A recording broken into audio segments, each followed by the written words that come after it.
I stood in the middle of the aisle, the place that was supposed to be the happiest day of my life, but it was where I ended everything. My mother looked at me like I was a stranger. My childhood best friend stood in my wedding dress beside my ex-fiancé. They thought I disappeared, no. I stood there, raised my contracts, my receipts, my proof, and said, "You forgot. This wedding belongs to me." The guests froze. And they collapsed right before my eyes. If you think this is just another family drama, you're wrong. Subscribe now to follow my full journey of taking back the justice I deserved. Emily Carter stood in front of the full-length mirror, her fingertips grazing the delicate lace of the wedding dress. Satin, ivory, classic. The boutique's soft lighting caught the faint shimmer of sequins hidden in the folds like stars buried inside snow. Around her, the world felt hushed, except for her heartbeat, which was louder than anything. This is the one Romy, her best friend since childhood, had said. She wasn't wrong, but the words spoken earlier that morning now felt borrowed from someone else's story. Emily adjusted the bodice for the 10th time, not because it needed it, because she needed something to do with her shaking hands. 5 days. That's all that stood between her and the altar. And Jason who told her over candlelight last month that she made him feel like home. Jason who laughed at her terrible lasagna. Jason who kissed her forehead when she woke from nightmares and whispered, "I'm not going anywhere." Her phone vibrated. It wasn't the pleasant buzz of anticipation. It was cold. Final. She ignored it for 2 seconds, then reached for it. Her fingers hesitated just before unlocking the screen, as if they already knew something her heart didn't. One message. 4 words. "I can't do this." No punctuation. No explanation. Her lungs forgot how to work. Emily stared at the screen long enough that her vision blurred, and when she blinked, the letters were still there. Permanent. She reread the message. "I can't do this." She waited. Maybe he was typing more. Maybe his thumb had slipped. Maybe this was some horrible mistake. The typing dots never appeared. Her other hand found the nearest chair without realizing it. She sat slowly, knees folding like someone had unstitched her. The silence wasn't peaceful. It was violent. Emily came a voice. Not Jason's. Her mother. Janet Carter's heels clicked sharply against the boutique's polished floors before her voice did. A sound Emily had grown up understanding meant judgment, not comfort. "What's wrong?" Janet asked, stepping into the fitting area, seeing her daughter still seated in the wedding dress, phone clutched too tightly in her pale hands. Emily didn't answer. She couldn't. So Janet's voice sharpened. "Don't start with theatrics. You're wrinkling the dress." Romy wasn't far behind. She saw the phone. Her body froze. "What happened?" Emily heard her. She heard both of them. She just didn't know how to speak. So instead she showed. She held out the phone. Romy took it from her like it might bite. She read it. And then again. Her mouth parted, but nothing came out. "Tell me this isn't real," Romy whispered. Janet's patience snapped. "What are you two whispering about?" Romy, eyes wide, voice small, answered without looking up. "He texted. He said, he can't do this." Janet's expression didn't shift the way Romy's had. No shock. No horror. Only calculation. "You're joking." "She's not," Romy said quietly. "I'll call him." Emily finally spoke, voice cracked hollow. She reached for her phone again, not remembering when Romy had taken it. She dialed. Voicemail. She dialed again. Voicemail. She typed, "Please tell me what's going on." No reply. No dots. Nothing. Janet folded her arms. "You're embarrassing yourself." Emily looked up at her, eyes glassy, disconnected. "I don't understand." "I do," Janet said, each word like a knife. "He's not the fool we assumed." Emily's throat tightened. "He what?" "He figured it out. What we all knew.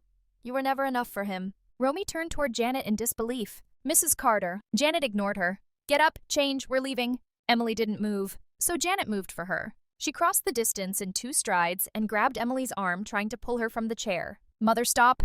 The word came out more fragile than fierce. Janet let go, but not out of guilt, out of disgust. "You always were too fragile." Romy's voice cracked like glass. "Emily, come with me. Come on, stand up." She guided her like someone leading a sleepwalker. Emily rose. The dress felt heavier now. Romy guided her to the changing room, peeled off the gloves from Emily's trembling fingers one by one, then undid the dress. Each button sounded like a betrayal. Neither of them spoke. When Emily stepped out of the boutique dressed in street clothes that didn't fit the silence swallowing her, she saw her mother waiting by the car.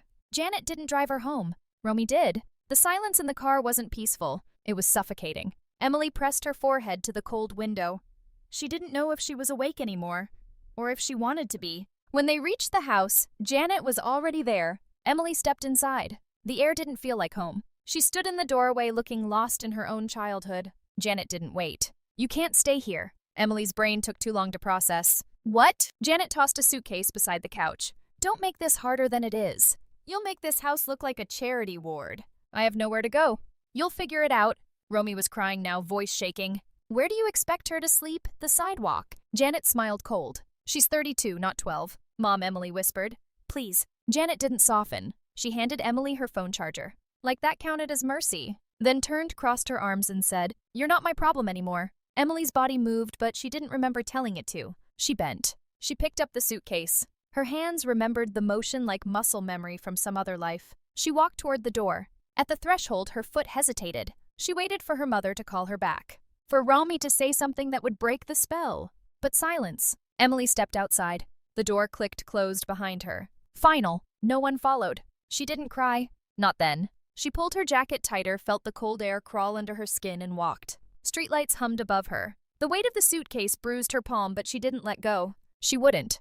Couldn't. Not yet. She'd been replaced. Discarded. Forgotten. But not erased. Not yet. Not if she still remembered how to fight. The morning air carried the kind of silence that wasn't peace but aftermath. Emily Carter sat on the worn bench outside Romy's apartment complex, staring blankly at the cracked pavement beneath her shoes. A soft drizzle threatened overhead but never quite fell. She hadn't slept. She wasn't sure she even remembered how. Romy's voice was soft when she spoke. There's something you need to know?" Emily didn't look up. Romy hesitated before sitting down beside her, the grocery bag in her lap still unopened. Her hands trembled slightly, not from fear but from the unbearable weight of knowing something she didn't want to say. They didn't cancel the wedding.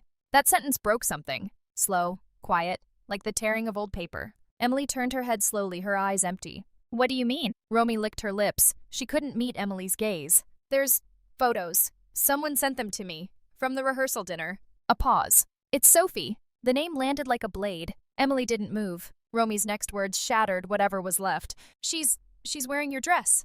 The silence that followed was not disbelief. It was worse. It was understanding. Emily's breath trembled out of her. "Jason," Romy's voice cracked. "He was there? With her?" Emily's body folded forward slightly, her elbows bracing against her knees, her face hidden behind her trembling hands. But no tears came. Because tears were for grief. This wasn't grief. This was something colder. "Show me," she said, her voice low, hoarse. Romy hesitated, then unlocked her phone. She didn't speak as she handed it over. Emily's hands didn't shake when she took the device.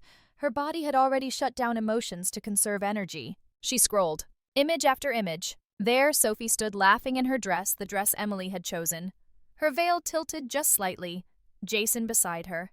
His smile soft, private. Emily's thumb hovered. Another photo, and another. Sophie holding Jason's hand. Sophie with Janet Carter, her mother standing proudly beside her, hand on Sophie's shoulder, as if she belonged there all along.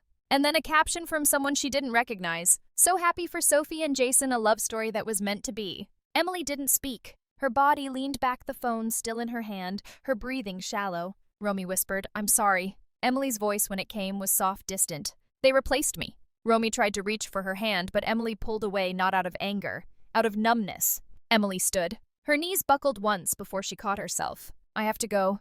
"Where, Emily? Wait." But she was already walking. Her footsteps echoed on the wet sidewalk, steady, mechanical. She didn't remember choosing to head toward the house, but her body led her there. When she arrived, she didn't knock. The door was unlocked. Of course it was. It wasn't her house anymore. Inside, voices carried from the dining room. Laughter. Sophie's. Jason's. Her mother's. Emily stood in the doorway long enough that her presence was finally noticed. The room fell silent. Jason was the first to react. He stood too fast, guilt scrawled across his face. Don't," she said, voice sharp, cutting him mid-sentence. Her mother remained seated. Janet's gaze was steady, cold, calculating. Sophie stood pale but defiant. Emily's eyes scanned the table. Her place setting was gone. Replaced? Like everything else. Jason opened his mouth again, but Janet spoke first. "You shouldn't be here." Emily laughed, but there was no joy in it. "Where should I be, Mother? The alley where you threw me out?" Jason shifted uncomfortably. Sophie's voice shook. "Emily, I didn't plan this." No, Emily snapped, her first real emotion cutting through the fog. "But you were prepared to wear my dress." Sophie flinched. Janet stood slowly, as if every movement was a lecture. "Emily, calm yourself." "Why?" so I can listen to whatever justification you've written for this betrayal. Janet's voice was ice. You always cared about the wrong things. Emily's jaw tightened. My own wedding. Janet didn't blink. That girl is better for this family than you ever were. Emily's breath hitched, and Janet pressed harder. She knows how to stand next to Jason and make us look good. Jason looked away. Emily's voice cracked. I loved him. Her mother didn't flinch. And what did that love ever do for this family's reputation? That's when it broke. Not Emily. Her silence. You replaced me, she said softly. You let her take my place. Her mother crossed her arms. You were never good at holding on to things. Romy's voice came from behind Emily now. She'd followed. You can't mean that, you can't. Janet's expression didn't shift. I mean every word. Emily's gaze turned to Jason. He couldn't meet her eyes. When he did speak, his voice was small. I'm sorry, Emily, I didn't know how to tell you. Emily's eyes burned, but tears still refused to come. You didn't, Sophie whispered. Please, I didn't want to hurt you. Emily turned to her. You just wanted my life. Silence. Emily's voice hardened. You all did. And then her mother delivered the final blow. You were never the daughter we needed. Emily staggered back like she'd been physically struck. Romy reached for her, but Emily pulled away. Jason stepped forward as if to say something. Emily raised a hand. I don't want your apologies. Her breathing was shallow. She looked past all of them. Her gaze fell upon the entryway table. The contract folder still sat there. She crossed the distance. Jason moved to stop her, but Janet held him back. Let her see. Emily picked up the folder. She opened it. Her name, everywhere. Venue contract. Caterer invoices, floral arrangements. The initials at the bottom of the monogrammed napkin order EC and JV. Her name, her life. Stolen, no not stolen, signed away. But not by her. She looked up. Her eyes weren't teary. They were cold. Janet watched her with something dangerously close to satisfaction. I hope you finally understand now. Emily's voice was soft. I do. She closed the folder. She didn't look back when she walked out the door. Romy followed. Emily's steps were steady now. At the sidewalk, Romy finally caught her. Where are you going? Emily didn't stop walking. To take back what's mine. Romy's voice cracked. How? Emily's eyes burned as she whispered. I still own the wedding. Emily sat cross-legged on the cheap motel bed, illuminated by nothing but a flickering lamp in the corner. The air smelled of old dust and colder resolve. Before her, spread across the floral bedspread like evidence in a trial, lay every document that once represented her future. The venue contract, the florist agreement, the cake deposit receipt, the final gown-fitting invoice. Her name was everywhere. Emily Carter. She ran her finger across the signature lines, not gently. She pressed hard enough to feel the indentation in the paper, her handwriting clear and decisive. They had all watched her sign these. Her mother, Jason, even Sophie standing nearby at the time pretending to help. None of them had stopped her, because none of them thought she'd matter by the end. They thought she'd stay silent. Emily closed her eyes, her chest tight, throat raw, not from crying. She hadn't cried. Not yet. What she felt now was older than sadness. It was older than grief. It was something like hunger. She opened the folder labeled Vendor Originals in her neat handwriting and pulled out the last sheet. The monogram order. Champagne napkins. EC and JV. Jason Vance. Her initials still etched in gold foil. She laughed, a sharp, humorless sound that cracked in the empty room like glass. They hadn't even bothered to reorder them. Why would they? They thought she'd disappeared. And for a while she had. But now she understood. She hadn't been erased. She'd been archived. Until they needed her silence. Emily stood. Carefully, methodically, she began sorting the documents. Venue, paid. Florals, paid. Photographer, deposit secured. Every dollar, every signature, all hers. They didn't own the wedding. She did. Her phone buzzed once on the nightstand, interrupting the silence like a stray bullet. She didn't look at it. She didn't need to. No one she wanted to hear from would be calling. Instead, she reached for the small black notebook tucked inside her leather bag. A notebook she hadn't opened in years, not since college. Its pages were still crisp. On the first page, she wrote 2 words in heavy black ink. Ownership.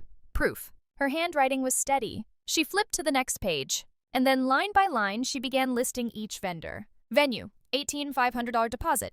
Florals, $6,200. Cake, $200. Photography, $4 to $500. Dress, fully paid. Every item bought under her name, her credit, her future. They thought they'd inherited it when they took Jason. But Jason wasn't the asset. The wedding was. And the wedding belonged to her. By the time the list filled 2 pages, her pulse had steadied. This wasn't grief anymore. This was logistics. She stared at the list in silence for a long while. Then slowly she pulled her phone toward her. She unlocked it not out of weakness but precision. A single contact. She hadn't called him in years.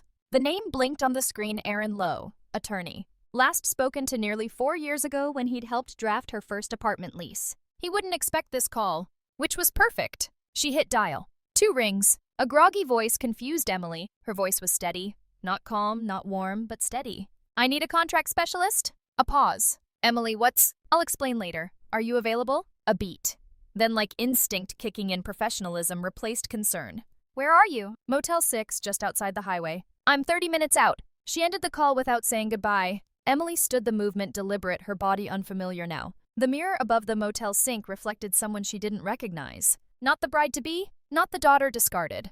Someone else. Someone new. Someone dangerous. She packed the documents back into the leather tote with meticulous care. The notebook she left out, placing it beside the lamp. She scrawled 3 words onto the next page. Claim file win. When Aaron arrived later that night, he wouldn't find Emily broken. He'd find her prepared. A woman ready not for war, but for audit. And she wouldn't leave empty-handed. She'd leave with receipts. And when she returned, she wouldn't knock on the door. She'd own the house. Emily Carter sat in the dark. Not the comforting kind. This darkness pressed down thick and stale like the walls of the roadside motel she hadn't chosen so much as defaulted to. Somewhere outside her door, trucks rumbled past on the highway indifferent, just like the rest of the world. Her laptop's glow was the only thing illuminating the cracked wallpaper. It wasn't much, but it was enough. She exhaled slowly, watching the login screen of her bank account load pixel by pixel as if mocking her. Her hands hovered over the keyboard longer than they should have. She knew this wasn't going to feel good. But survival never asked how you felt. It just asked that you move. The screen blinked, and then it showed her the damage. She didn't blink. Her gaze swept across the statement line by line, her pupils shrinking as the total mounted. $2,900 Larkin gown bridal. Her dress, $4,300 Whitmore catering.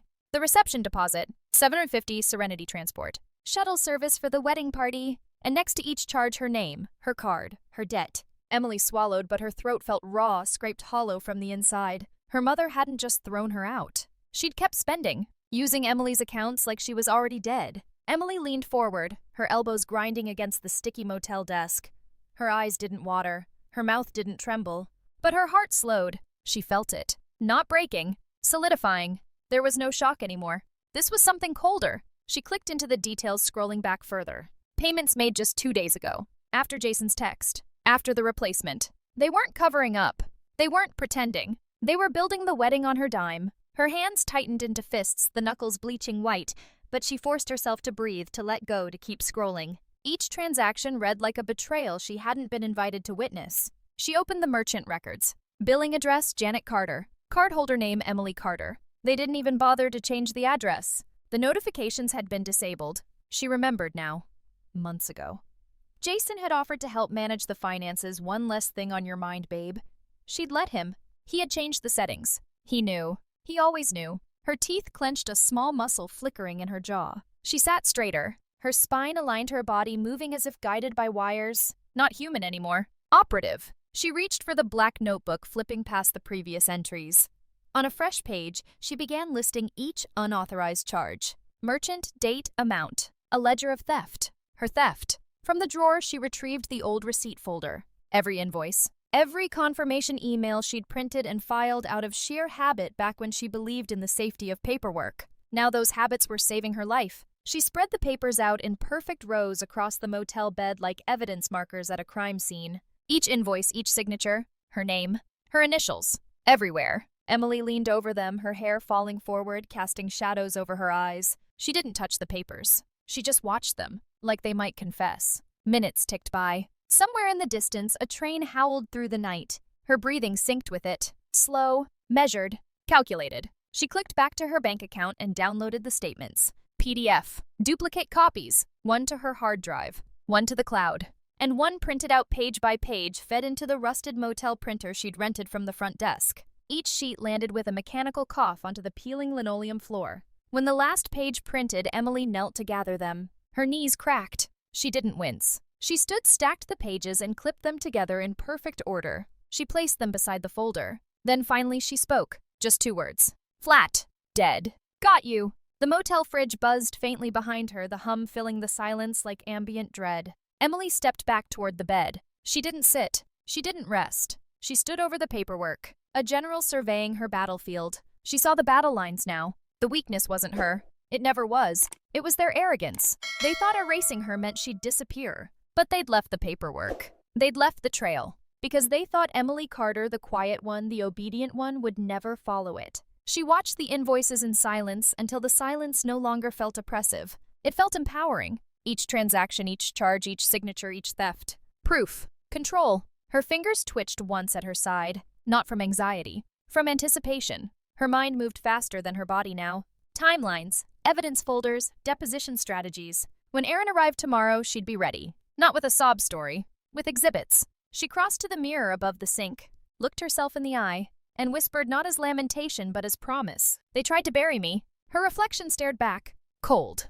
Clear. Prepared. She didn't finish the sentence. She didn't need to, because tomorrow she'd start digging. Silence settled heavy in the motel room, thicker than air, heavier than grief. Emily Carter sat motionless. The papers, invoices, contracts, her life dissected lay all around her like the ruins of a house long since burned. She stared at the floor but wasn't seeing it. She was somewhere else. Someone else. In the past. It came unbidden.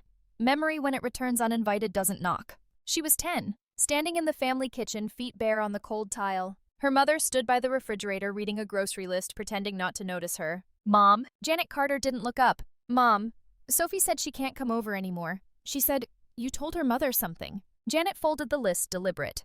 Then calmly she said, I told them the truth. What truth? Janet's gaze landed like stone. That you're too needy. Emily remembered shrinking. Physically folding in, shoulders curled in toward her ribs like she could shield her small heart. She remembered thinking it's my fault. She remembered accepting it. Memory shifted. Now she was 15. Standing outside a closed bedroom door listening. Jason's voice. Young then, laughing. Her mother's voice too. Soft, coaxing. Emily is fragile, her mother had said. She just isn't strong enough to handle disappointment. The word fragile sank in her skin like glass splinters. She'd believed it. Every time Janet whispered it, every time Jason smiled sympathetically after hearing it, every time Sophie looked at her with pity masked as friendship, Emily had believed the lie. A lifetime of it, a childhood built on it. But now those memories didn't sting. Not anymore. They sharpened. Emily blinked, returned to the motel, and felt something shift inside her. Not breaking. Hardening. Her eyes weren't glassy now. They were sharp. She breathed, but it wasn't shaky. It was steady. Her mother's words echoed one last time. You're too fragile. Emily let the sentence land, then die. She looked down at her hands. She spread her fingers, flexed them slowly. These were the same hands that signed contracts, that built lesson plans, that budgeted for their wedding. Her hands had never shaken. Only her belief in herself had. She smiled. For the first time. A small, cold, deliberate curve of her lips. Not joy. Recognition. They didn't think she'd fight, because they'd spent years convincing her she couldn't. And now she understood. Not just what they'd taken from her, but how they'd taken it. By convincing her to hand it over. The realization wasn't crushing. It was liberating. Because now she could take it back. Not the wedding, not Jason, not Sophie, but her power.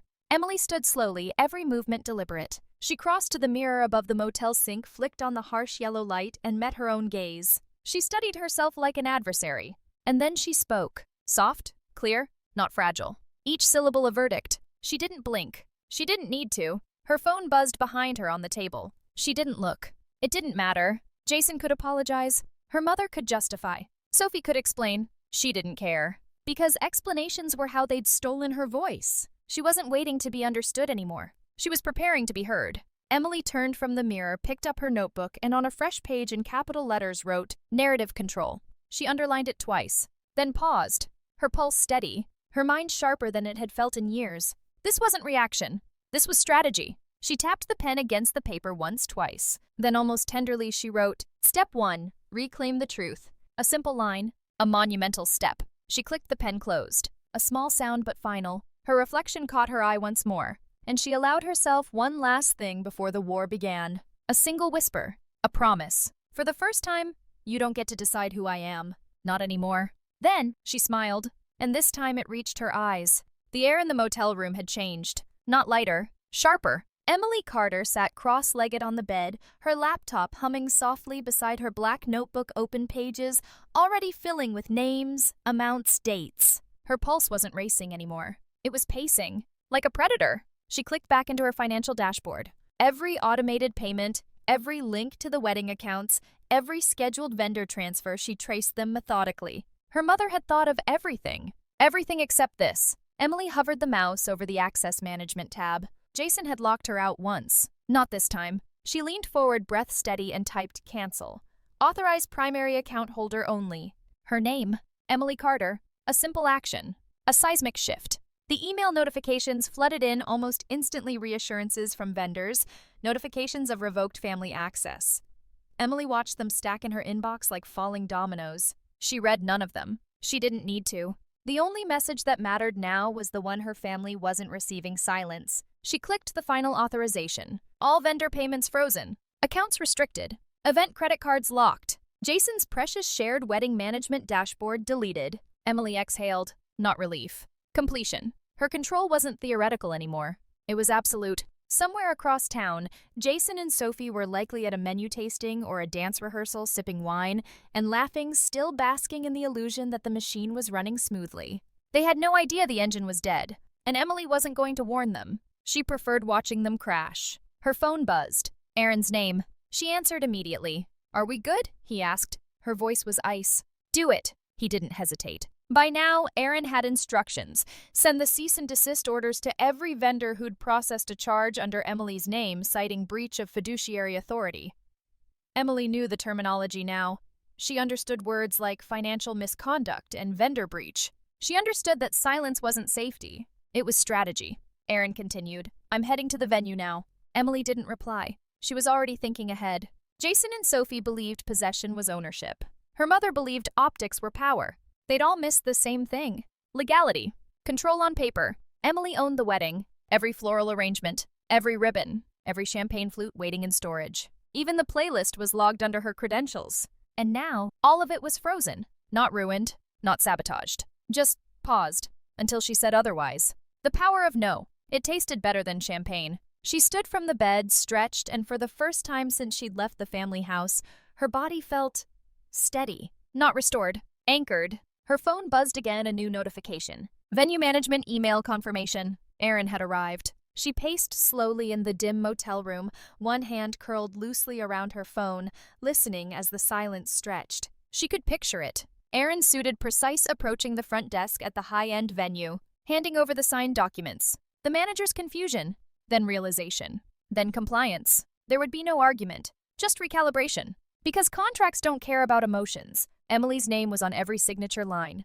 It always had been, and now they'd remember that. She paused in front of the mirror, brushing dust from the motel dresser. Her reflection watched her calm and clinical. She looked at herself not as a victim anymore, but as an architect. Aaron texted. "Venue access revoked to third parties. On hold until your authorization." Emily smiled. No celebration, just acknowledgement. Her war wasn't loud. It was paper, ink, signatures. They'd never see it coming. Jason would probably assume it was a clerical error. Her mother would blame incompetence. Sophie would assume someone else would fix it. Emily let them. Ignorance was her advantage. She closed the laptop, set the notebook aside. Then she sat still in the silence of the motel and waited. Not for answers. Not for apologies. For the collapse. Because it was already happening. And Emily Carter? She wasn't a guest at this wedding anymore. She was the one holding the keys. She intended to keep them.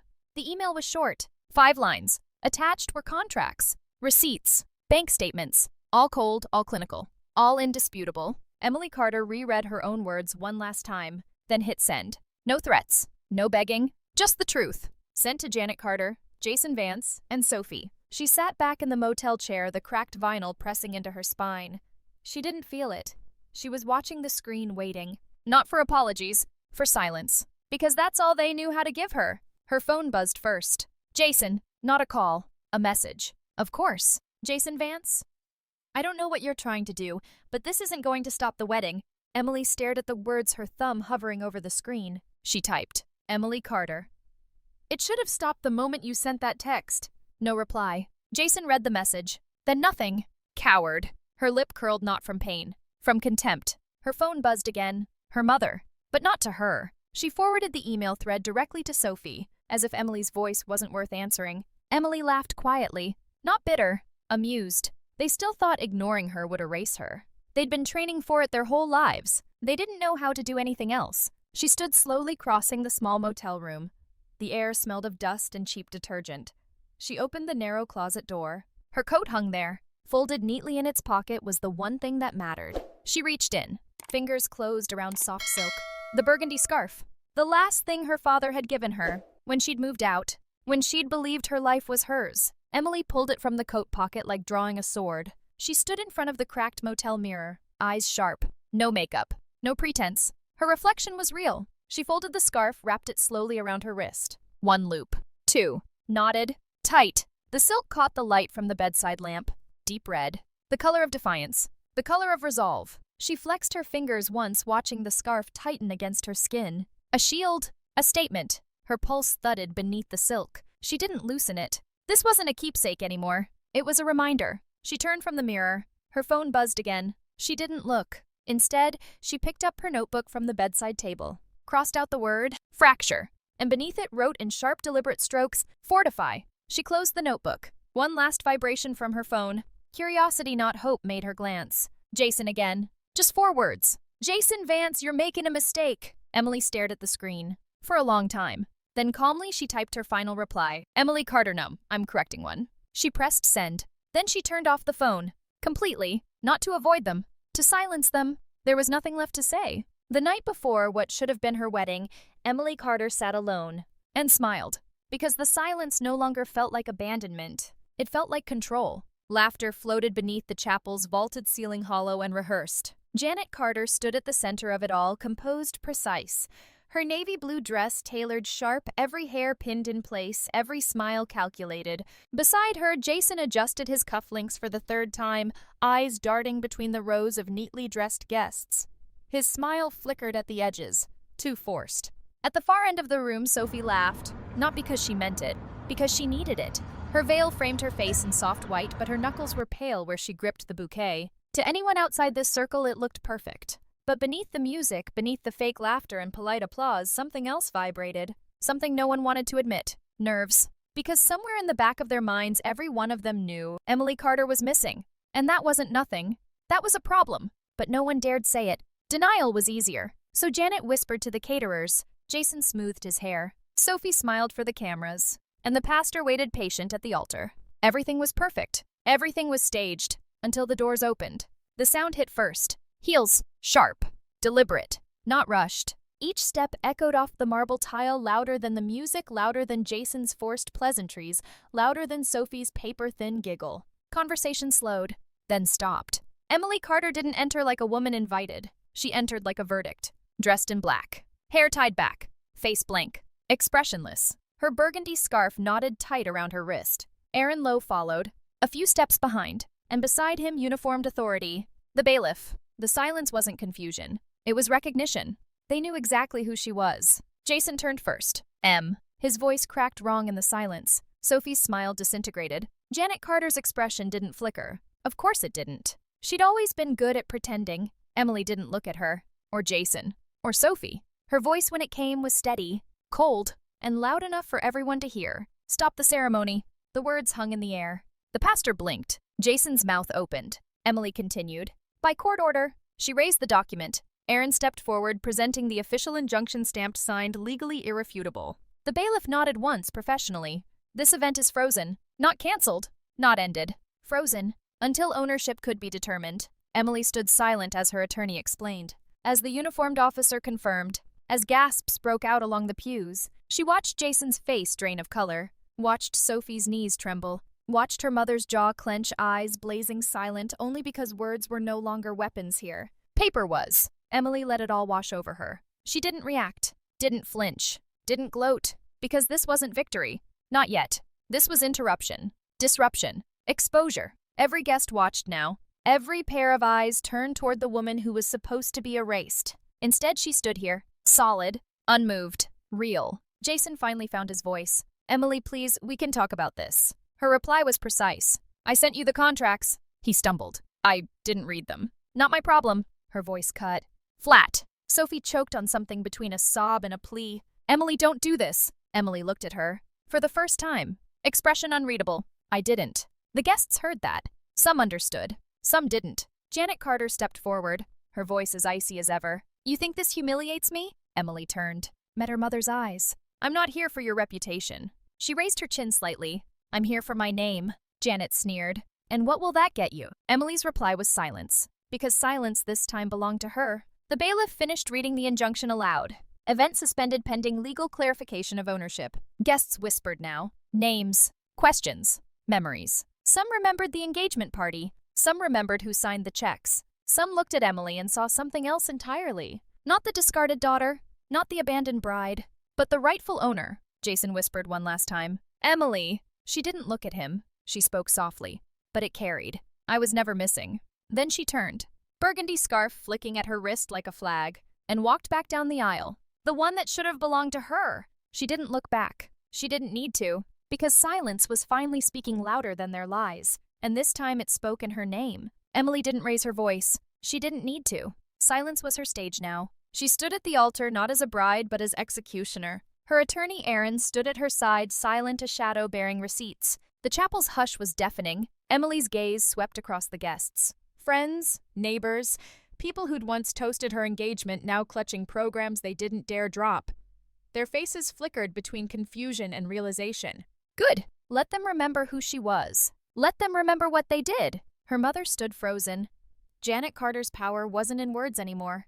It wasn't in appearances. It was in the absence of control, and she had none left. Jason took a step forward, his lips parted, but whatever rehearsed line he'd prepared, it withered in the heat of Emily's gaze. She reached into her bag and pulled out the black folder. She didn't open it delicately. She spread the contents across the marble altar like evidence in a murder trial. Her name bled from every page. Emily Carter. Signed. Stamped. Paid. One by one she held them up. Invoice. Venue contract. Floral orders. Napkin monograms with initials they never bothered to change. Her voice was measured. "This is my signature." She raised the contract. "My account." She lifted the invoice. "My initials." She held up the monogram printout. "Obvious." Her gaze locked on Sophie now. "You wore my dress." Sophie's knees buckled. She gripped the edge of a pew, her knuckles bone white as though the wood itself might keep her standing. Jason's mouth opened. "Emily." She cut him off, not with volume. With clarity. "You spent my money." He swallowed. "I didn't know." She stepped forward a single step enough to make him flinch. "You didn't care." The air cracked. Sophie's breathing came in short, ragged gasps. Emily didn't look at her. She turned, faced the crowd, held the papers higher. "I own this wedding." No one moved. No one spoke. Because the truth didn't need an explanation. Only a witness. And now they were all witnesses. She looked at her mother last. Her voice dipped colder than steel. "And you knew." Janet Carter's eyes flickered, but she said nothing. Silence was her final defense. Emily let it stand, then delivered the sentence. "This ceremony is not yours." She let the words settle, then quieter like a knife sliding between ribs. It never was. The silence in the church wasn't awkward. It was suffocating. Jason's face crumpled not into tears, into defeat. The kind that comes when even lies can't protect you. Sophie made a sound, a soft keening noise as her body slid down the pew, her dress pooling around her knees like surrender. Emily watched none of it. Her attention was for the guests now, her mother's board members, Jason's colleagues, friends who had once posted under her engagement photos, each of them silent, complicit. And now, audience. Let them watch. Emily didn't tremble. She didn't shout. She didn't need to. She simply concluded, voice flat, final, undeniable, "This wedding doesn't belong to any of you." A pause, a breath, and then softly, almost kindly, "It belongs to me." Her attorney stepped forward, delivered the closing blow. "The event is legally suspended. Any continuation constitutes breach of civil contract and misappropriation of funds." The bailiff nodded. "By court order, this venue is closed." No applause, no protest, only silence. And the weight of the truth. Emily gathered her papers, slowly, methodically. No hurry, no fear. Behind her, the guests began to shift in their seats, murmurs rising like a distant storm. Emily didn't hear them. She didn't care. She stepped down from the altar, scarf tight around her wrist. Each step toward the door echoed, not as a retreat, but as a victory, because this wasn't her ending. It was theirs. The first headline hit before noon. Local bride shuts down own wedding. Legal battle exposes family scandal. By the end of the day, it was everywhere. Everywhere Janet Carter never wanted to be. Twitter threads spun wild. Facebook groups buzzed. Instagram reels replayed shaky guest footage of Emily standing at the altar in black unbothered, precise as a court official froze the ceremony. Screenshots of her holding the contracts. Images of Sophie crumbling in her white dress like a dethroned pageant queen. No one could stop it now. Not Janet, not Jason, not Sophie. They weren't victims in the public eye. They were spectacle. By sunset, even the national wedding blogs had caught wind. The wedding that never was. I own this wedding. Teacher shuts down ceremony with legal receipts. Reddit had a thread. TikTok had 20. And the town? The town was worse. Kerrville, Texas wasn't known for privacy. Gossip spread faster than wildfire. At Flora's diner, people whispered over coffee. Did you hear? She paid for it all herself? At the local florist, the mother let it happen. Did you know that? Her own mother. At Jason's office, it was more than whispers. It was protocol. His supervisor sent a formal email that afternoon. Jason Vance, suspension pending internal review. He sat in his car in the company parking lot long after everyone else had gone home, staring at the message on his phone. He didn't reply. What could he say? His wedding had gone viral. Not for love, but for theft. Meanwhile, at Janet's charity league, silence replaced strategy. Donors pulled out. Sponsors ghosted. Her name, once synonymous with control, now trended alongside betrayal. Her carefully curated reputation collapsed like scaffolding in a storm. She tried to issue a statement. No one published it. Silence worked against her now, because the truth was speaking louder. And Emily didn't speak to the media. She didn't need to. Her documents did. Receipts, invoices, her name on every page, screenshots posted, reposted, dissected by strangers who didn't know her, and yet believed her. For once, silence protected her, and burned them. Sophie stayed inside, doors locked, curtains drawn. Her social media went dark within hours, but not before people screenshot her posts. Her wearing Emily's dress, her laughing beside Jason, her tagged-in photos Janet had once proudly shared, now recaptioned by the internet, the imposter bride. Comments weren't merciful. She wore her best friend's life like a costume. Homewrecker wasn't enough, she became the bride. Congratulations, Sophie. Hope the flowers were worth your soul. She stopped checking notifications after the first 1,000. But the silence inside her apartment wasn't comfort. It was suffocation. And yet the worst wasn't online. The worst was the reflection in her mirror. Jason stopped answering her calls. Janet stopped replying to her texts. She was alone. Truly. Publicly. Irrevocably. The scandal didn't fade. Not quickly. Because this wasn't just betrayal. It was paperwork. Receipts. A perfect storm of pettiness and legality. And in the center of it, Emily Carter, who didn't post a single word, who didn't explain, who didn't justify. She didn't need to. The truth was finally loud enough. Without her saying anything at all. Emily stood before the courthouse doors in silence. The wind pushed against her black coat, but she didn't adjust it. She wasn't cold. She wasn't anything. The papers in her hand were heavier than they looked. Aaron stood beside her waiting. This is the last step, he said quietly. Emily nodded once. Not in hesitation. In certainty. They crossed the threshold together. Inside the court was smaller than she expected. Pale walls, wooden benches. Nothing grand. Just procedural. Which felt right. Because this wasn't about revenge anymore. This was correction. By the time Jason, Sophie, and Janet were served, they weren't surprised. The filings were clear. Plaintiff Emily Carter. Defendants Janet Carter, Jason Vance, Sophie Bennett. Charges: misappropriation of funds, financial fraud, unauthorized use of restricted personal accounts, civil theft, emotional damages. No. Emily refused that clause. She didn't want pity on record. Only theft. Only fact. She wanted the world to know the only thing taken from her was what they thought she wouldn't defend. Her money, her name, her control. The hearing was scheduled faster than expected. Public pressure worked in her favor. The news cameras lingered on the courthouse steps waiting for someone to speak. Emily didn't. She let Aaron handle that. Her voice belonged inside, not outside. When Janet Carter entered the courtroom, she didn't look at Emily. Her mother's hair was still pinned up, her heels still sharp, but her eyes were empty. Jason looked worse, gaunt, sleepless. Sophie cried from the moment she crossed the threshold. But Emily's face didn't shift. The judge read the documents aloud, monotone, clinical. Numbers, dates, transactions, bank accounts. Emily sat still, motionless, except for the red scarf around her wrist. Her pulse beat beneath it.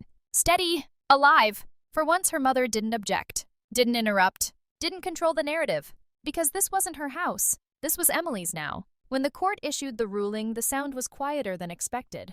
Terse, unemotional, but final. All Carter family accounts frozen. All wedding assets seized pending reallocation to rightful ownership. Emergency asset freeze on Jason Vance and Sophie Bennett for the duration of civil proceedings. Janet's breath stuttered. Jason's hands shook. Sophie buried her face in trembling fingers. And Emily stood and walked out. Before the judge even finished speaking, her mother found her outside. Not to argue, not to threaten, but to beg. Emily. The voice wasn't sharp. It was small. Emily didn't turn. Please, don't let them take everything. Emily faced her slowly. Her eyes weren't cruel. They were empty. "You didn't say that when you were taking it from me." Janet's voice cracked. "I didn't know." "No." Emily's voice was quiet. "But lethal. You didn't care." Tears ran down Janet's face now. Not performative. Not strategic. Real. "For once, I'm your mother." Emily blinked once. "So?" Janet stepped forward. "I'm sorry." Emily held her gaze for a long time, then whispered, "You're sorry you lost." Janet's shoulders sagged. Her voice collapsed. "Will you ever forgive me?" Emily didn't pause. Didn't hesitate. "No." Her mother inhaled sharply. Emily stepped closer, stared her mother in the eye, and said softly, "I'm not yours to hurt anymore." Janet Carter broke in front of her, bent, crying like she had at no funeral, at no disappointment, at no loss before. But Emily watched her fall apart and felt nothing. No anger, no satisfaction, nothing, because this wasn't victory. It was survival. Her mother had lost everything. But Emily, she had reclaimed herself. She turned and left her mother weeping in the courthouse hall, not out of cruelty, but because mercy was no longer owed. Not to them, not anymore. The ring caught the sunlight, too easily. Its diamond fractured the light, scattering it across the auctioneer's desk in small, cold sparks. Emily watched without feeling. It was strange how something so carefully chosen, something she'd once believed symbolized her future, now looked like nothing more than weight. She pulled the velvet box closed. Not gently. "Reserve," the auctioneer asked softly. Emily's voice didn't waver. "None." He hesitated. "You're sure?" "I'm sure." The man nodded, taking the box. Within an hour, it would belong to someone else. Emily didn't stay to watch the bidding. She didn't need to. The dress was next. It hung behind her, wrapped in a plastic garment bag, a ghost sealed inside. She didn't look at it. She signed the consignment papers without hesitation. Someone else could wear it now. Someone whose story hadn't been rewritten. She left the auction house quietly. Outside, the street felt unfamiliar. Not because it was different. Because she was. Her phone buzzed. Aaron's text? All funds secured. The proceeds were significant. Not as much as the wedding had cost. But enough. Enough to build something. Her first donation went out that afternoon. To the shelter 3 counties over the one she'd read about in a newsletter months earlier. The one she'd once dreamed of volunteering at back when she'd still believed in plans. Now it would bear her name. Emily Carter Women's Advocacy Center. Not because she wanted credit, but because she wanted proof. Proof that survival wasn't just possible. It was buildable. She stood in the empty lot they'd purchased for the center, gravel crunching beneath her boots, the wind tugging at her coat. Sunlight hit her face for the first time in months. Real sunlight. She closed her eyes and let it. For the first time, the warmth didn't hurt. It felt like something deeper, like relief, like breath. She could almost hear her mother's voice, not Janet. Her real mother, the one who used to tell her bedtime stories, who used to brush her hair back behind her ears and whisper, "You're strong, baby girl. You just don't know it yet." Emily opened her eyes and whispered into the wind, "I know now." The scarf around her wrist shifted softly. Not a chain anymore. A ribbon. She looked down at her shadow stretching long across the gravel. For the first time, she didn't look small. She looked whole. And for the first time, she believed it. She turned toward the empty lot and smiled. It wasn't wide or bright. It didn't need to be. It was enough, because this was hers. Not stolen, not borrowed. Hers. And it always would be. The envelope wasn't marked urgent. It didn't need to be. Emily found it folded between utility bills and charity flyers, small and unimposing. No return address. But she recognized the handwriting instantly. Her mother's. The looped J of Janet Carter had haunted every permission slip, every holiday card, every check she'd ever signed to vendors Emily had never chosen. Emily stood at her apartment door for a long time, the unopened letter resting in her palm. The air was quiet. Too quiet. She didn't open it immediately. She wasn't afraid. She wasn't anything. Not yet. She poured herself coffee first, black, cold. Only then, standing alone in the small kitchen, her salary paid for the apartment, her signature secured, did she tear open the flap. The paper inside was thin, but the words pressed heavy. She read them once, then again. Her mother's handwriting was steady, unlike the woman herself. "Emily, I've spent weeks trying to find the right sentence. I haven't found it. I still don't know what I'm supposed to say. Not as your mother, not as anyone. But I'll say this. I didn't see you. Not once, not clearly. I saw who I wanted you to be, who I needed you to be. And when you weren't her, I blamed you for it. I thought control meant love. That if I shaped you hard enough, you'd survive. I didn't know I was sanding you down to nothing. I told myself I was protecting you. But the truth is I was protecting myself. From shame. From judgment. From being seen as the woman who failed. I don't expect you to forgive me. I'm not sure I deserve it. But if you ever want to talk, the door is open. Not to the house, not to my rules, just to me. I'm sorry, Mom. Emily read the letter again, not for clarity, for proof that it was real. Then she folded it. Once, twice, neatly, like her mother would have done. She slipped it back into the envelope. She didn't throw it away. She didn't answer. She didn't need to. She placed the letter in the small wooden box at the back of her closet, the one that held only 3 things: her father's watch, a photo of herself at 7, and the burgundy scarf folded perfectly.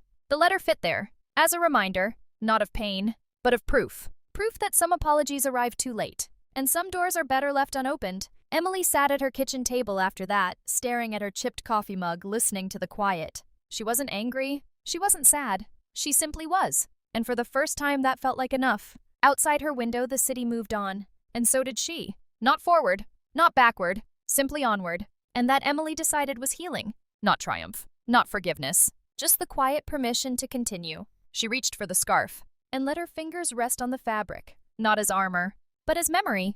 And that was where the music began, not loud, but soft, slow, the sound of something broken, mending.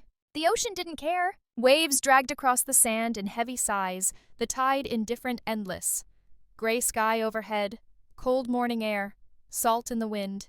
Emily Carter stood at the edge of it all, shoes forgotten somewhere behind her, feet bare against wet sand. Her black coat whipped against her legs, the hem trailing heavy from the mist. In her right hand she held the ring. It looked small here, ridiculous even. This thing she'd once believed meant permanence. It felt like dead weight now. She rolled it between her fingers. Cold, lifeless, like the promises attached to it. She remembered the day Jason slipped it onto her finger, how he smiled, how her mother had cried, how Sophie had clapped, and how for the first time in her life, Emily had believed she was chosen. Chosen.